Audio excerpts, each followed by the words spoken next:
All right, all right. We are live. We are live in full effect. Okay, let me make sure everything is. All right, all right. We are live. All right. We are live in full effect. There we go. Okay, make sure everything is. Okay, great. All right. Welcome back, guys. New Strategy Trading with a live special sneak peek edition of our new course we're starting called Cash Kids, where we are actually teaching financial literacy to kids, teenagers. I would say probably in between the ages of at least 13, 14 on up is a good time to start with the financial literacy program for kids.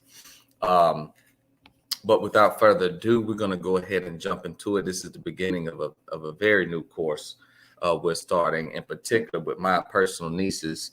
We're starting because they have some exciting news and some exciting things to be sharing about their first purchases of Bitcoin, which they were given some Bitcoin as a Christmas gift.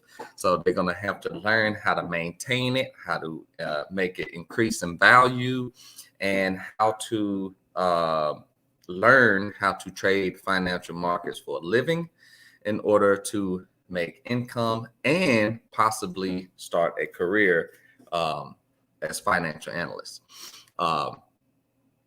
The intention and the purpose of this is to give financial information. It's good to start out at a young age with children. All right. The first thing I'm probably going to do is pull up a chart. And this chart is going to be showing, well, first we're going to jump into some things and start talking about student debt, financial information, why financial literacy is not taught in schools, and what we can do to expand the knowledge and increase the knowledge for children in order to learn about financial education. All right. And these classes are private, but I decided to share the first course and to kind of give everybody a sneak peek into what we got going on in case other people might want to sign their kids up or have some nieces and nephews or something that they might want to sign up into the class as well. But I'm starting off personally with my nieces because you got to start at home first. It's always good and always important to teach your immediate circle first, family, if possible. But nevertheless, this course is specifically designed for children, teenagers, to give them information about financial knowledge because it's something that's just not taught in school. So without further ado, I want to start off by thanking my nieces for joining me. And what I want to do is basically have a little conversation and just go over some things that they learn in school, what they might learn or not learn about financial information, financial knowledge, financial education, and just to give the viewing audience an idea of why it's necessary to teach your children financial literacy, why it's not being taught in schools, and why it should be, and what we can do to possibly try to get that going as far as financial literacy programs in school. But before we start, this is a crash course into financial literacy and chart reading. We'll be tuning in every Sunday morning for our classes. So before we go any further, let me share my screen, and because I have a chart. Well, actually, let's start here. Yeah, let's start here. Let me share my screen. Okay. Got it. Okay. Okay. All right.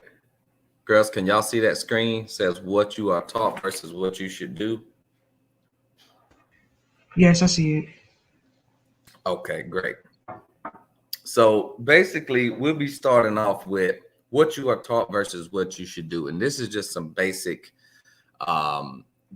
information. Let me ask you a question, Aset. How old are you, Aset? I'm 16. Okay, 16. And Nephthys, you're 14, right? Yes. Okay, great. Now, let me ask you girls some questions. Do you have or have you ever seen in your school curriculum, we're just taught set go for this year, have you ever seen any classes as far as stock market, cryptocurrencies, or financial markets or anything like that in your curriculum? No, I have not. Okay, that's great. I figured you didn't, but I just wanted to ask and be sure. Right. And we're going to kind of talk about that. I made a little PowerPoint, what you are taught versus what you should do. Okay. And this right here is just a basic point for point outline of what we are taught growing up. All right. The average American is taught to go to school, right? Go to college, get a good job, right? Work for other people, save dollars in the bank, work all your life and retire when you're old, live the rest of your life off of Social Security and retirement accounts, and then you die. All right. So this is pretty much the basic curriculum that our children are being taught on a regular basis, right? We're being forced to follow this curriculum blindly, and it's not making any changes in the communities, right? So the first thing that we got to realize is going to college, okay? College is extremely expensive, all right? It is probably one of the student debt is, matter of fact, I think it's the #1 debt, and we actually using that as the thumbnail. If I'm not mistaken, student loan and credit card debt are the #2 debts in America. Okay, so the #1 thing we got to realize is going to college itself, going to school, and this is not trying to deter any children from going to school at all. But what parents have to realize is that going to college or putting your children in college, you're automatically getting yourself in debt. All right, automatic debt, signing yourself up for debt. So just by going to school, just by going to college, you're in debt. All right. Get a good job. So you go to college, right? And your parents are paying for you to go to college. They're going into debt for you going into college, right? But their hopes is that after 2 or 4 years of college, you'll be able to get a real good job and pay those debts off. Sometimes that works. Most times it doesn't. All right. So you go to get a good job. In that job, you work for other people. Most of the time, you'll work for those people for the rest of your life, 30, 40, 50 years, you retire, and all your money will be saved in dollars in a bank account. So we're also going to talk about why it's not wise to work for other people for the rest of your life, why it's not wise to save dollars in your bank. We're going to talk about the depreciation and value of the dollar. All right. You work for the people for the rest of your life. You save all your dollars in the bank. Then you retire when you're old. Then when you're old, you live off the rest of your life off Social Security and retirement accounts. So the money that we have in our Social Security and retirement accounts when we work these jobs is supposed to be money for us to live off of for the rest of our life. But most of the elderly people we know that's living off Social Security and retirement accounts are barely making it. So it's not adding up. If I have to go to college and it's going to put me in debt to go to college, right? And I find a good job to try to pay off the debt that college put me in. And I work this job for the rest of my life. I'm a slave to debt for the rest of my life is basically what that's saying. All right, because when you work and work and work and save your money and your money sits in a bank account, it's actually losing value because you're not investing that money into assets. So we're going to talk about assets. We're going to talk about all of this, right? Now, this right here is, of course, this structure right here that we just laid out is just say for your average typical American. Okay, this is what your average American child is taught to do, right? Well, we're here to say that this is what you should not do, right? We're here to say that there are other avenues in life that if you start now, if you start with your children now while they're teenagers, that by the time they're 21, 25 years old, they will already be financially free and financially stable. Okay, so we'll get into that. But this is the basic guideline that we're taught to do. Okay, go into college, get a job, work for other people, save your dollars in the bank. All right. So let me show a quick slide. I want to show this one real quick. Okay, here we go. Okay. I want to blow this one up here. Can I do that? Okay. This is a chart. All right.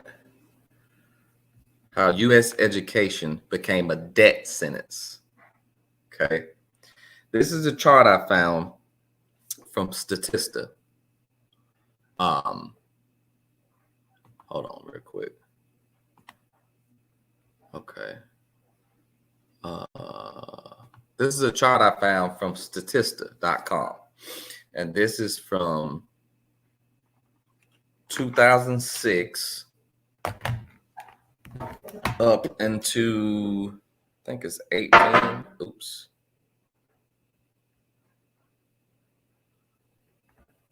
Hold on. Give me 1 second. There we go. Okay, 2018 it looks like, but it's showing the increase in debt, right? In trillions of dollars. It's showing the increase in debt from 2006 from student loans, right? From 2006 to 2018, it went from 0.48 trillion to 1.53 trillion dollars. So this is saying that everybody who is investing in an education in the United States education system, that from 2006 to now, it is over tripled in debt. So when you're dealing with a family, a middle-class family that is putting their children to college, they're automatically going into debt, and those debts are increasing over time. So you're literally setting yourself and your family and your children up for debt for the rest of their life. You got some full-grown adults, 40 years old or better, that are still paying off student loans from 20, 30 years ago, from classes and courses and degrees that they never was able to use to make money from after they graduated, which is absolutely ridiculous. All right. It makes no sense. It makes no sense that I have to go to school for 4 years, 6 years, get in hundreds of thousands of dollars of debt, and it takes my whole life just to pay this debt off. This is what the education system is teaching. All right. So this is the importance of financial literacy for kids. Okay. Let's show this. This is the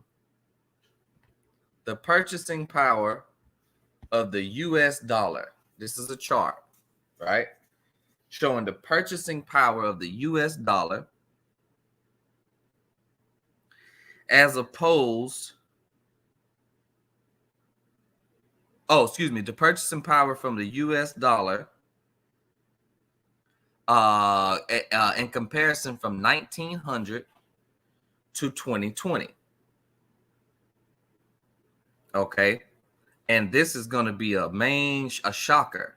This is going to be very shocking but I want us to realize what is going on here. Okay. And hold on. Okay. So what this means is that in 1900, the US dollar had $100 of value, let's just say. Okay. So it goes from $100 value in the 1900s to now at only $3.06 of value. It has lost 97% of its value. 97% of its value. Now, what does that mean? Now, I want to ask y'all a quick question. Nephthys in the set. I want to ask y'all a quick question, right? Oh, let's do a comparison. Okay, let's do a comparison. Let's say a McDonald's cheeseburger. Let's just do an example, right? You can get a McDonald's cheeseburger for what? $1. They got it off the dollar menu, right? You can get a McDonald's cheeseburger off the dollar menu for $1 right now. Okay. Now, let's say back when I was a kid, I remember you could get a cheeseburger from McDonald's for 50 cents instead of for 99 cents, right? Now, I was born in 1986. So let's say I was in 1996, I was 10 years old. Now, today, the value of that cheeseburger has gone up to 99 cents from 50 cents. Now, does that mean that the value of the cheeseburger has increased? Or does that mean that the buying power of the dollar has decreased? Meaning, meaning has the value of the cheeseburger gone up? Does it cost more for McDonald's to make a cheeseburger? No. Right? It doesn't cost McDonald's more to make a cheeseburger. So that means that the value of my dollar has gone down. So I need more dollar. I need 50 more cents what I needed from 1996 in order to purchase a cheeseburger. So when we go back to the part on the chart we've seen about saving your US dollars in a bank, this is why you don't want to save your US dollars in the bank, because it's losing value over the years according to this chart. And you're going to recognize that everything we have to do right here is dealing with charts. So you don't want to go to college and get in debt and then work a job and then save your dollars in the bank to pay that debt off, because as you're saving your dollars in the bank, that dollar is losing value. So if you don't want to do that, then what do you want to do? Well, what you want to do is take your money, and instead of saving it in a bank account where it's losing value or only gaining not even 1% interest, you want to take those dollars and you want to invest in assets that go up always over time, so that while your money is sitting there, it's increasing in value because you invested your money into assets instead of letting it sit in a bank. All right. So far, and girls, if y'all have a question at any time, you can ask me a question at any time. But I've just kind of given a basic overview of what we got going on here, why we need financial literacy. Okay. Now, let me go to my screen here. All right. So, let me stop sharing. Okay, here we go. All right. So now, Nephthys, let me ask you a question. You're an avid saver. You have a piggy bank. You save your money and stuff, right? Yes. Okay. Now, when you save that money, which is good to save, right? Let's say you have $20 in your piggy bank, right? You put that $20 in your piggy bank and you walk away and next month you go back and let's say you made another $5 and you want to add that $5 to your piggy bank. Now that 20 is in 25. And another month you put another $10 to it. Now that 25 is 35, right? The only time that your piggy bank is increasing in value is when you add more dollars to it, right? But what if I told you that you can take the money that's in your piggy bank, you can take that $20, and instead of putting that $20 in a piggy bank, if you put it in an investment account or if you invested in an asset, then you would never have to put more money into that. That $20 will grow by itself over time. That would you think that would be pretty impressive, right? Instead of you saying, well, I got $20 in my piggy bank. Instead of me having to put more money into my piggy bank, now I can just take the money in my piggy bank, invest it in an asset, and that 20 will grow in value over time. Does that sound like a more profitable way of saving as opposed to just using money, put it in the piggy bank, or using that money in the piggy bank to invest in assets so that your money will grow over time? How does that sound? It sounds better. Right. Okay. And it sounds better because it's a way for you to make your money grow while you're literally doing nothing. All right. And the reason it's a better idea to invest your money as opposed to saving it is because when you invest in assets and those assets rise over time, your money is rising over time. All right. So going back to the chart, or going back to what we saw when we was looking at the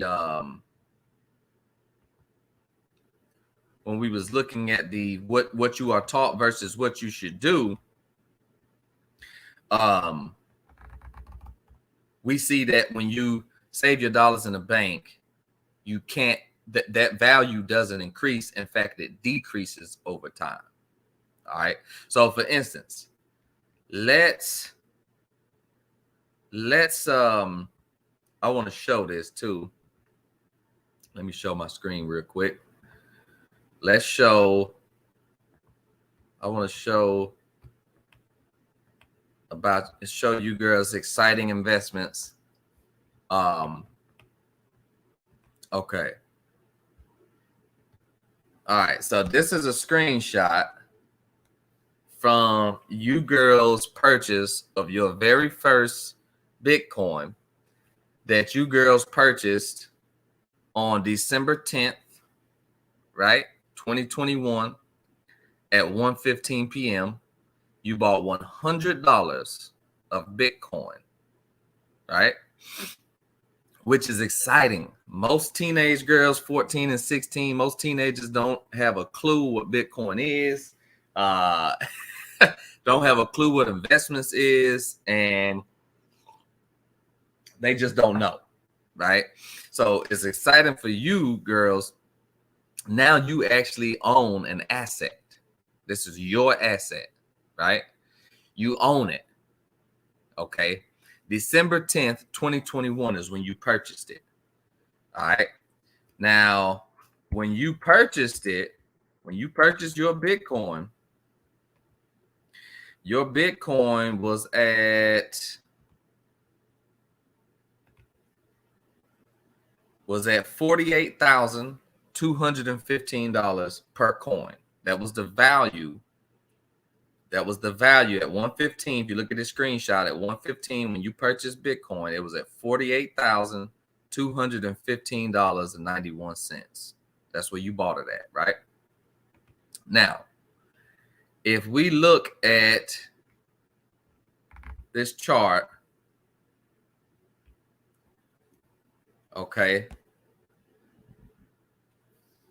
at the price of Bitcoin back in 2013.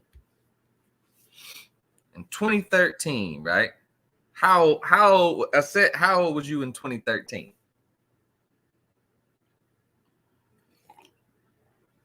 Nine years younger. So he was what, 16, 10, 7 years old?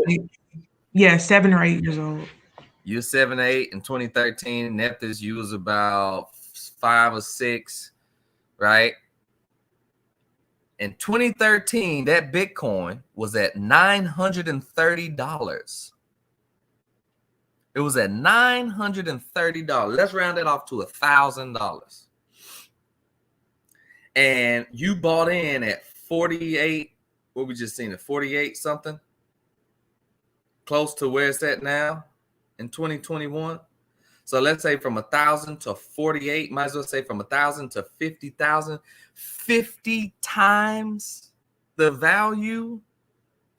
So the $100 that you guys put in today, if you would have put it in 2013, by now that $100 would have increased times 50. So that $100 would have been $5,000 right now. That's amazing. That's amazing because you didn't do anything but invest in 2013 or invest today. And from today, when we look back from 2021 to 7-8 years in the future, the value that it's at now at 48,000 is going to be triple, quadruple that. So if you put in $1,000, or let's say if you put in $100 in 2013, while Bitcoin was around 1,000 at $930, and it went from 1,000 to 50,000, that means your $100 multiplied by 50.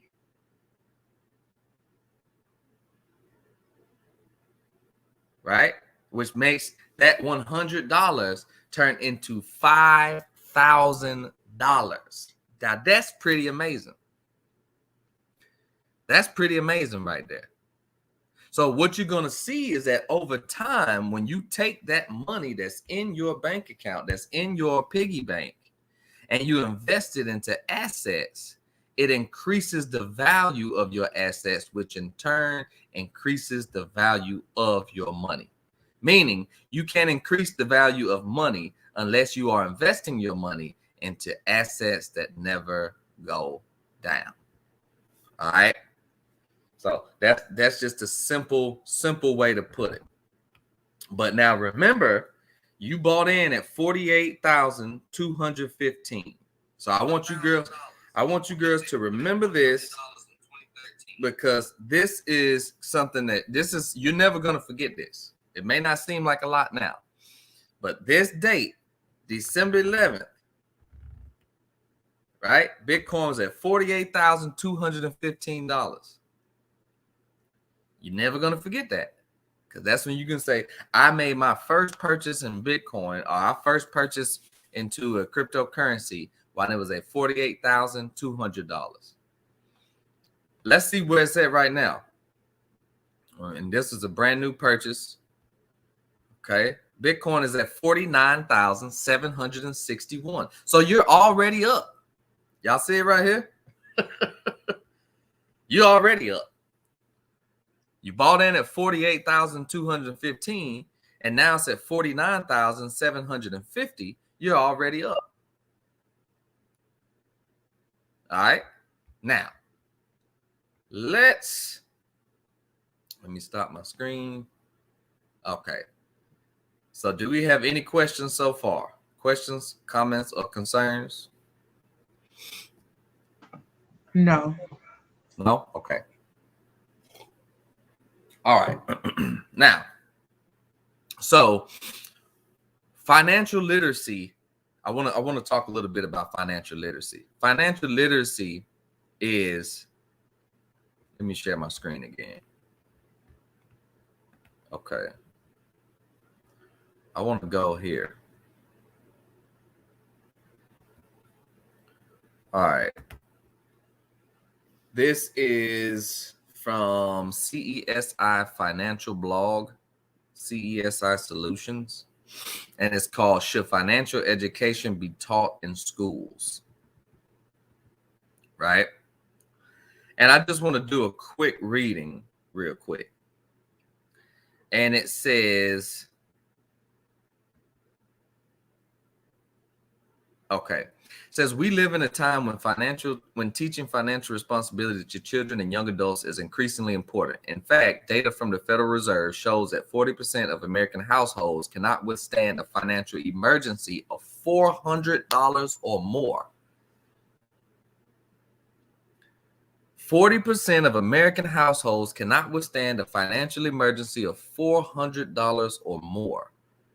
That means if something happens to a family and they need $400 of emergency cash, most households cannot stand that. They would have to go into some kind of debt, use a credit card, get a loan or something, right? It says, while it's likely that no one will argue that financial education is vital to kids growing up to be economically successful adults, there is sometimes debate on who should teach them skills. Historically, the skills of financial literacy have been taught by parents based on the family's values and resources. What happens, however, when parents don't have the financial literacy knowledge to pass on to their children? A 2016 study by FEMA reported that 60% of American adults have not been offered financial education by school or employer, and even few have taken advantage of the education offered. That's what my Estette just said. She's never seen a course in school where you can learn financial education. And this is the reason why we're in bad shape as far as American households in general. Kids need financial literacy, right? It says a 2011 Charles Schwab survey revealed that of the 1,132 teens between 16 and 18 that were surveyed, 42% stated they wanted their parents to talk more about finances and money.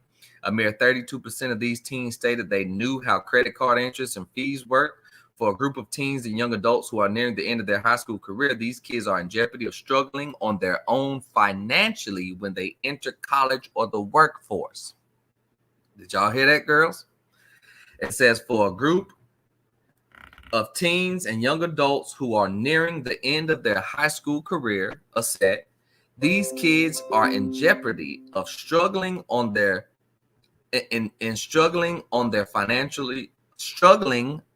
own financially when they enter college or the workforce.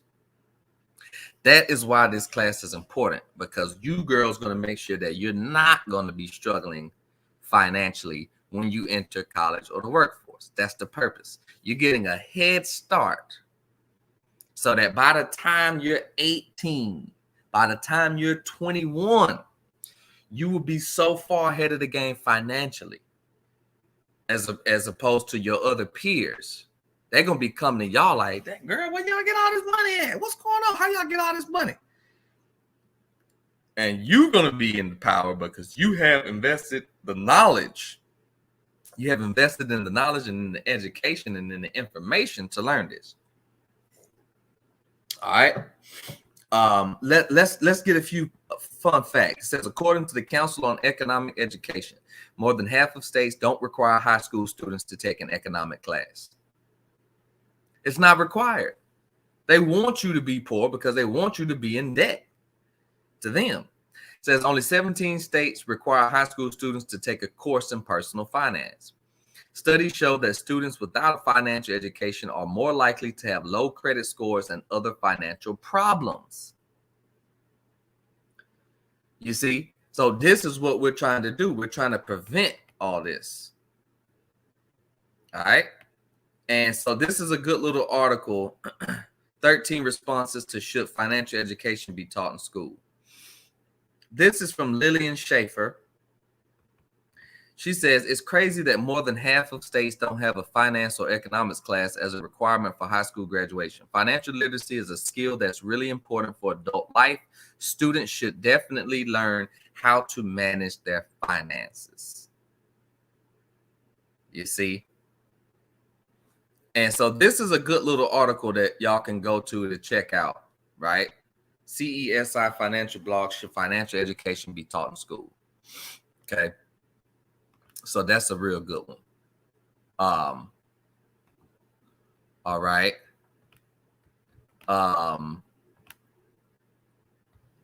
Okay, so we kind of got an idea now. We kind of have an idea now about why financial literacy is important. Okay, and why it's vital that, and this is why I decided to give you girls that gift, Because if I would have just given you the $50, right?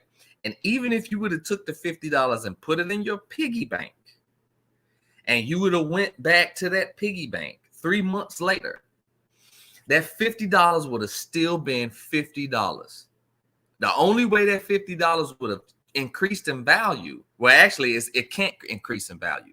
The only way for your piggy bank to have increased in value is if you would have put more money in the piggy bank on top of the $50 that you already have. So what's going to happen now is that $50 that you put in your piggy bank, that you would have put in your piggy bank, you invested that $50 into a financial asset that will never go down and will always increase in value over time for the rest of your life. It will never go down. All right. So the beauty of doing that is now you're saying I own $50 worth of Bitcoin, both of y'all. So together you own $100 worth of Bitcoin, right? Now you have to maintain a financial education on how to continuously increase the value of that Bitcoin. So in order for you to do that, you have to learn what's called technical analysis, which is chart reading charts and graphs. 90% of what we're dealing with here is going to be based off of charts and graphs. Okay. And it's not difficult. It's not rocket science. It's extremely, extremely easy. Vask Tech, Patricia Kennedy said Vask Tech is a real good class. So that's something we can probably look up, Vask Tech. Thanks for that, Patricia. But we're going to actually now get into the basics of chart reading. All right. The reason this is important is because you can't learn this in school. You can't learn it in school because it's not meant to be learned in school. Because school teaches you to go to work, go to college, work for people for the rest of your life, save money for the rest of your life, never to invest in assets and not to know anything but working a job for somebody else. That's not the approach that you girls want to take. So without spending too much time on the importance of financial literacy, I want to move on now to the importance of how to read charts, chart reading basics, what is a chart, and what is the purpose of technical analysis, and what is the purpose of tracking financial markets in order to make a living. All right. Because I know you girls is probably asking, well, you bought the Bitcoin. Why did you choose to buy it at that time? Why was yesterday or now, even today, why was this a good time to buy? And we're going to explain all of that as well. So let me share my screen again, and we're going to go ahead and get into the technical analysis part, how to read the charts. We're going to start with some real simple information: uptrends, downtrends, green bars, red bars, up days, down days. And we're going to get into the meat and potatoes of this. Okay. So, okay, here we go.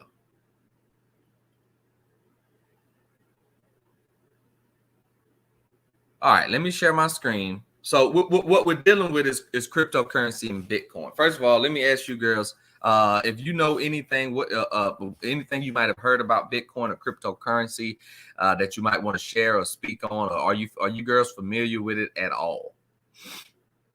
Have you heard about it? Okay, go ahead. I've heard about it, but I never knew what it was, but I heard about it. Okay. Nephthys, have you ever heard about cryptocurrency, Bitcoin? You familiar with what it is? Yes, but I don't know much about it. Okay. You know what money is, right? Yes.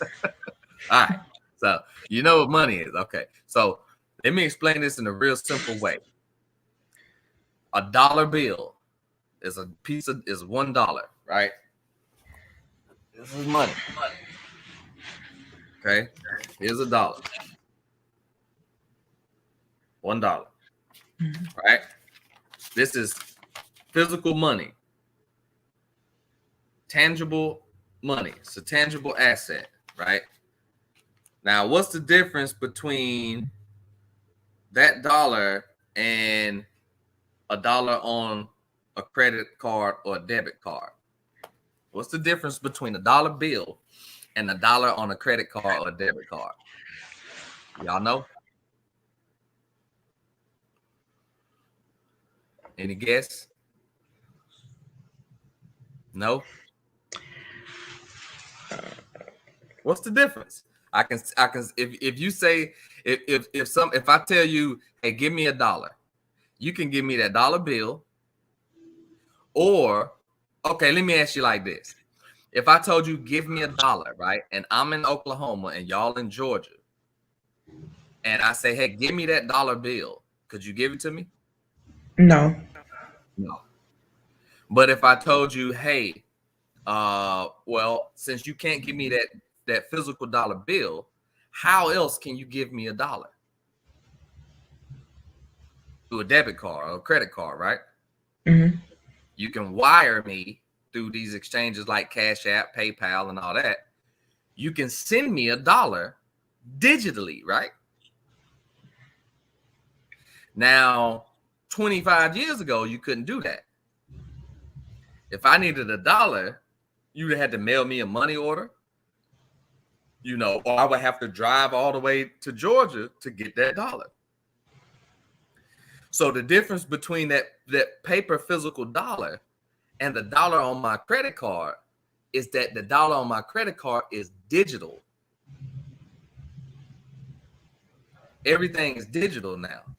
For example, when I used to want to watch a movie years ago, when I was you girls' age, I couldn't just get online and watch the movie. I had to physically go to Blockbuster, pick up the movie, buy the movie in the DVD, bring it back, put it in the DVD player, and hit play. Today, we don't need to do that, right? You want to watch a movie, what you do? Open up your laptop, go to YouTube, go to Netflix, go wherever you want to go, and you can watch a movie. So the movie that I purchased from the DVD from Blockbuster is the same as this dollar bill, right? I don't even need this dollar bill anymore. It's almost useless.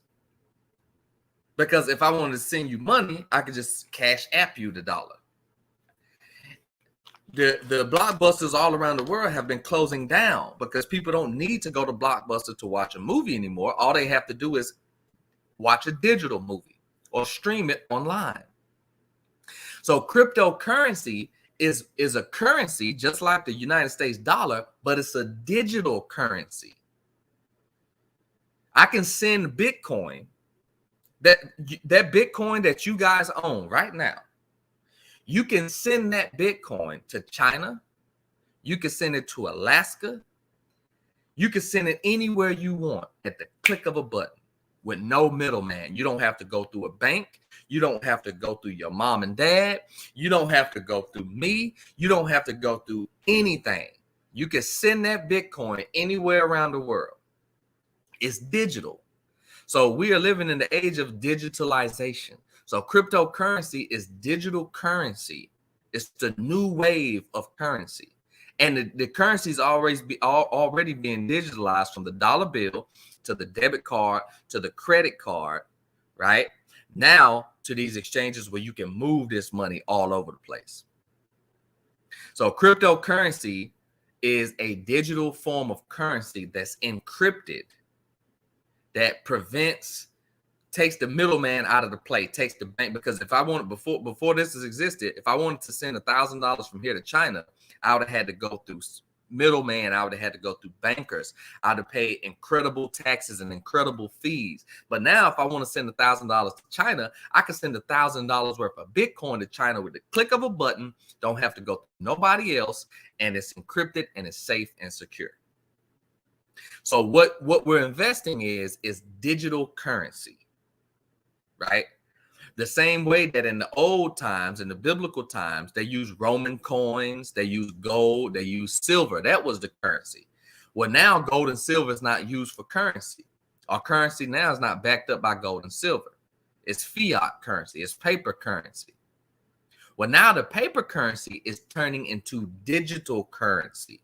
We're now leaving the age of physical and going into digital. Everything is digitalizing. This is the digitalization of everything. All right. So that's what cryptocurrency is. It's digital currency. Okay. And it's an asset that has not gone down since its inception in around 2013 and 2012. It's an asset that on average goes up over 200% every year. And it's been doing that for the past 12 years since its inception. Which the chart that we showed when it went from $930 in 2013 to where it's at now, almost $50,000 in 8 years. All right. So that's what we're investing in right here. All right. Now, just for a little beginner, because you guys are going to have homework through the week. I already sent you a few links to some YouTube classes, but what we're going to show now is how to find trends in the financial markets, in particular the currency markets. All right. The way you learn what investments or what assets are valuable as opposed to what assets are not valuable. In fact, let's pull up. Let me share my screen and we're going to talk about what an asset, because I want you girls to know what an asset is. Because your job is to invest in assets, which is what you've already done by making your first purchase of Bitcoin. All right. Asset definition. Make sure this is showing. Okay. So an asset is property owned by a person or company regarded as having value and available to meet debts, commitments, or legacies. In financial accounting, an asset is any resource owned or controlled by a business or an economic entity. It is anything tangible or intangible that can be used to produce positive economic value. Assets represent value of ownership that can be converted into cash, although cash itself is also considered an asset. The balance sheet of a firm records the monetary value of the assets owned by that firm. All right. So an asset is any property owned by a person or company regarded as having value. And we saw that the value of Bitcoin has been rising since it first came out. That means it's in an uptrend. All right. Now I want to show uptrend. What are we talking about here? What is an uptrend?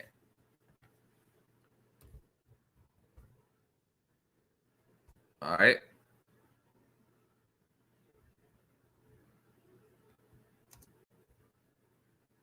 Okay. And I want to show. Okay. All right. So here's just a simple idea of an uptrend and a downtrend. Okay. When you pull up these charts are going to show you uptrends and downtrends. Okay. The uptrend is a series of higher highs and higher lows. I mean, over time, if an asset has been going up, just like Bitcoin, we saw that Bitcoin has increased in value 50 times since 2013 until now. All right.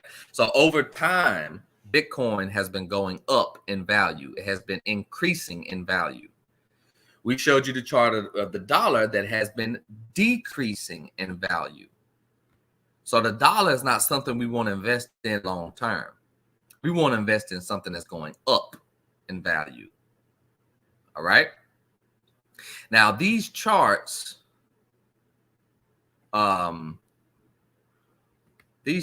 here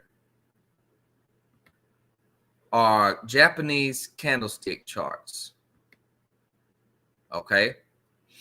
And girls, I'm gonna show y'all how to go to Trading View and open up a account where you can go and log into Trading View and watch these bars, watch these charts, look at these stocks, look at these cryptocurrencies. And you'll notice that when you go to these charts, let's pull up Bitcoin again. All right, and I'm going to switch this to a weekly. Okay. Okay, here we go. All right. You're going to see the first thing you're going to see on these charts are these bars. You see the green bars and the red bars. Can y'all see that?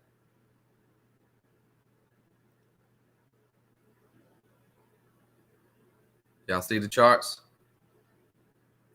Yes. Okay. Yes. Okay, now these charts are consisted of green bars and red bars, right? And the chart represents weekly bars. So every bar on this chart represents 1 week. If the bar is green, it went up for the week. If the bar is red, it went down for the week. Very simple, right? Green means it's going up. Red means it's going down. Okay. Now, the overall trend is based on the average of the price movement. So if we look at our chart, at the bottom of the chart, we have the dates. We have July, October, April, 2020, 2021. At the bottom is our dates. Each one of these bars represent 1 week. So if we start, let's say we start back here when Corona hit, March 2020, right? Bitcoin was at $5,250, March 9th, 2020. All right. So from March 9th, 2020, Bitcoin was around $5,200 and something dollars. To now it's at $49,700. So if we take a line with an arrow and draw it from March 9th to where we are now, okay. All right. And if we take that blue arrow that I just drew, is that an uptrend or is that a downtrend? A set? An uptrend. Right. It's an uptrend. It's an uptrend because if we go back in time from March 9th, 2020 until now, Bitcoin has increased in value from 5,000 to almost 50,000. So the trend here is up. Right? Very easy. Now, if we go to the US dollar, Forex, and we go to the US dollar, and we go to the, I don't know if this is the right one.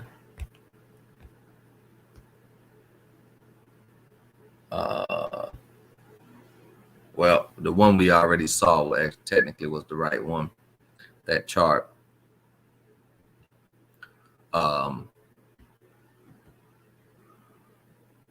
US dollar, Canadian dollar. Well, I guess the one we showed was a good. I'm not sure which one of these. Oh, here we go. All right. Okay.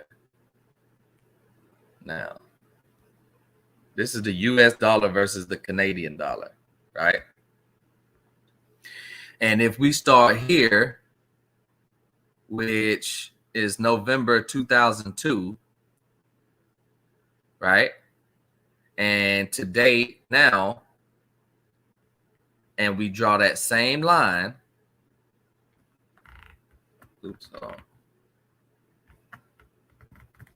Okay.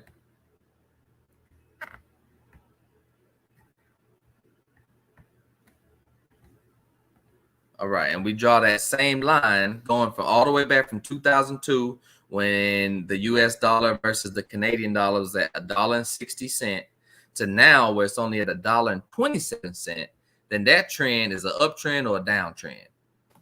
Downtrend. Perfectly. That's a downtrend. Why? Because it has been decreasing in value over time.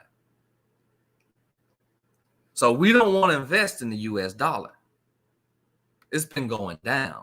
We want to invest in something that's been going up, which is Bitcoin. See? It's been going up. I mean, we can clearly look at this chart, girls, and see that it's been going up a lot. Even if we go back down here to 2016, it was at $327. So this has been going up in value ever since, and it has not went down yet.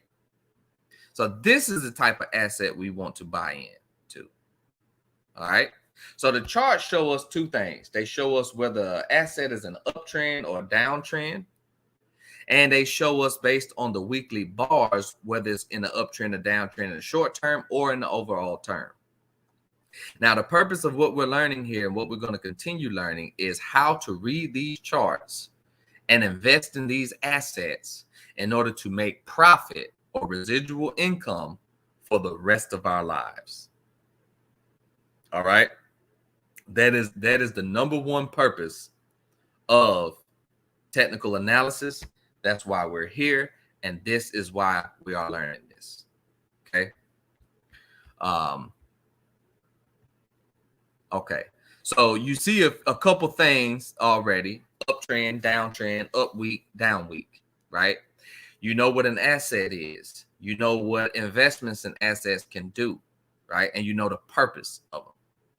So what we're going to start to do is getting involved in these charts and learning how to break down every single aspect of those charts to be able to predict the current price value over a long period of time.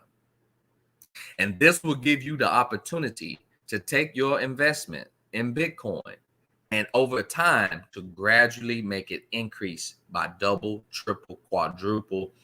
I mean, over periods of time, if we can read these charts correctly, the value of our investment in Bitcoin will continuously grow over time, right? And you can use these investments to invest in more assets. And this is how you create wealth.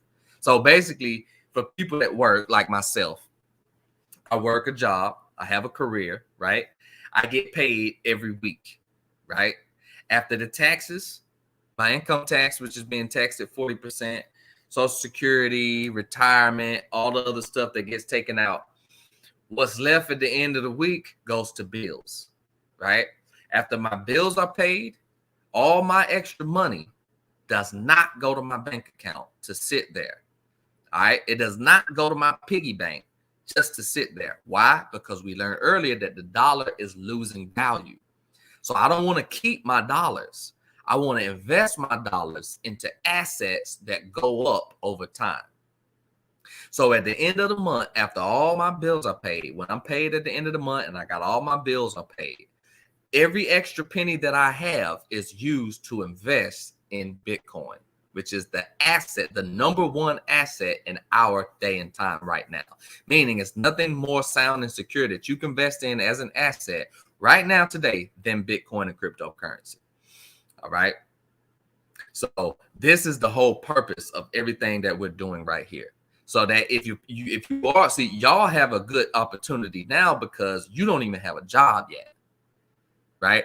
And once you get to the point to where you start working, then you'll be able to use that money that you're making from working and invest in assets.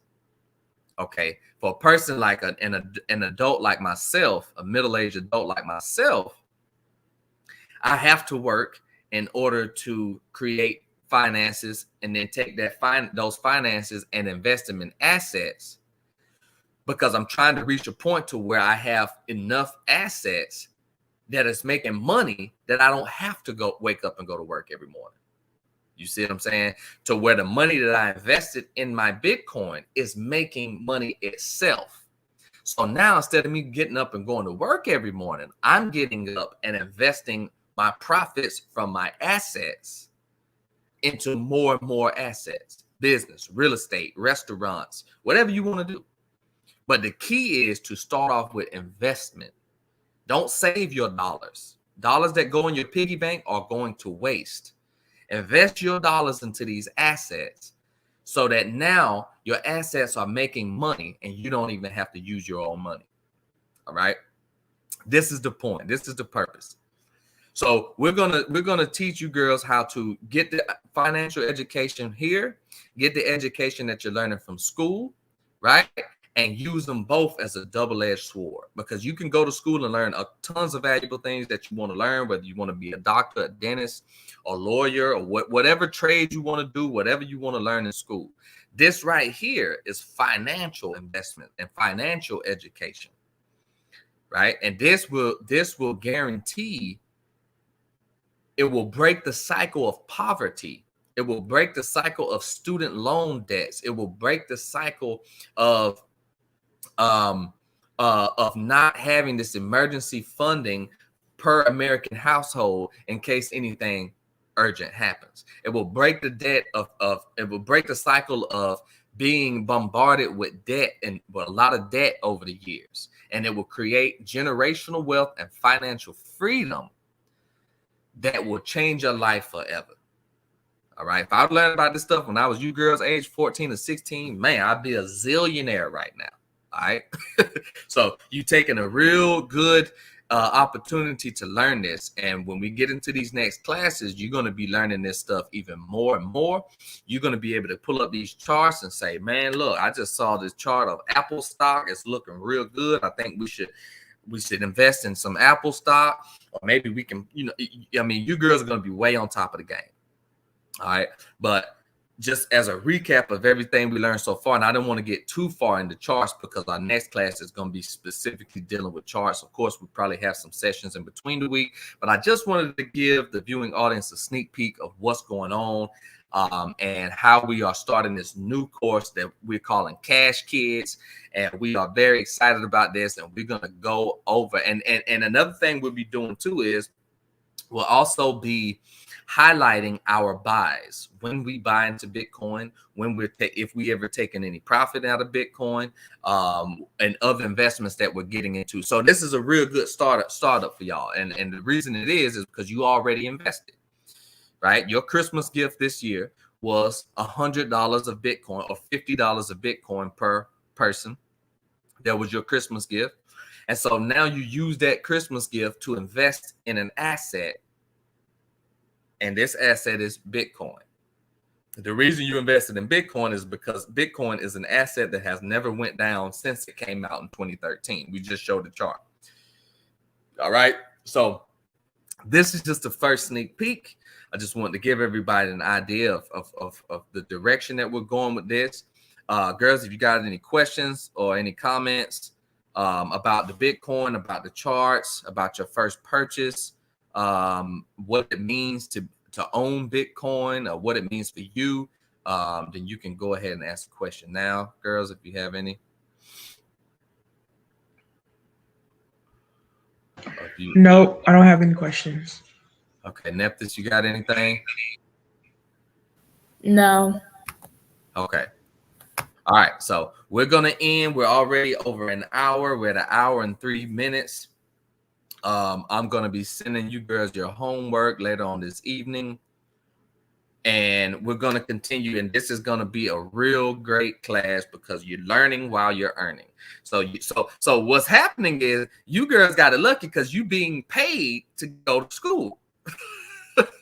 Most times you don't do that. Most times you go to school and you have to pay.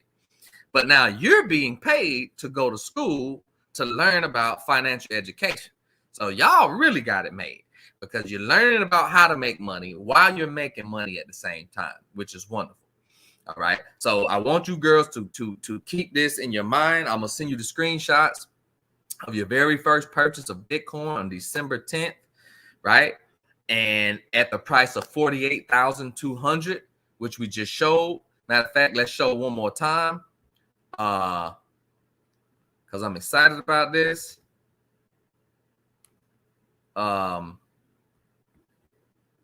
Okay.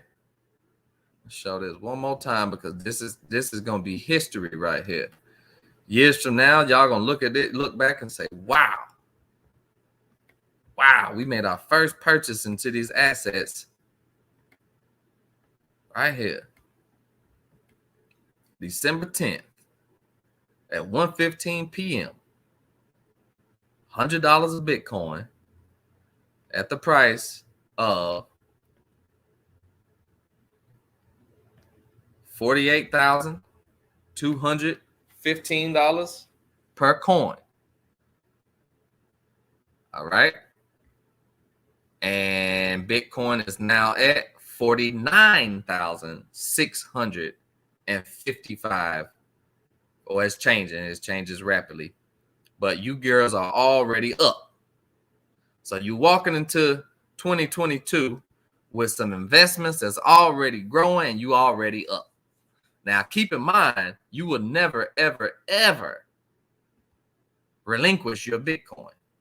It's the most valuable asset on the face of the planet, and you girls own it now at the ages of 14 and 16. So this is very, very, a very big step. You would never sell your, meaning when I say you relinquish, you would never sell your Bitcoin. You'll take profits, meaning the profits that you make off your initial investment, you'll take that, but you would never, ever, ever sell your Bitcoin. It's the most valuable asset on the face of the planet. And as long as you own it, you will always make money. All right. So it's been an interesting first class. I just wanted to throw that out there. My classes are private. My courses are private, but I just wanted to share this just to give an introduction into where we're going with this new course, Cash Kids. And we're starting this program, man, and it's financial literacy for children because the children are our future. All right. So without that being said, I'm definitely glad that I had everybody tune in. Girls, I'm going to be emailing you girls some homework. And I'm going to show you how to log into your accounts, how to monitor your accounts, and all that. And we're going to go on with it. We're going to be sharing our purchases when we buy the dips, when we take profits on the highs, we're going to be sharing all that so that people can see how we started this account and how it's grown in value over time. So it's a lot more to go from here. This is very, very important. Financial literacy for children, Cash Kids, and we're very excited about this. So without holding you guys up any longer, enjoy the rest of your Sunday. This was very good for your first class, and be expecting that homework. I will email you girls both of your homework, and I will see you girls in a couple days. New Strategy Trading, signing out. Thank you.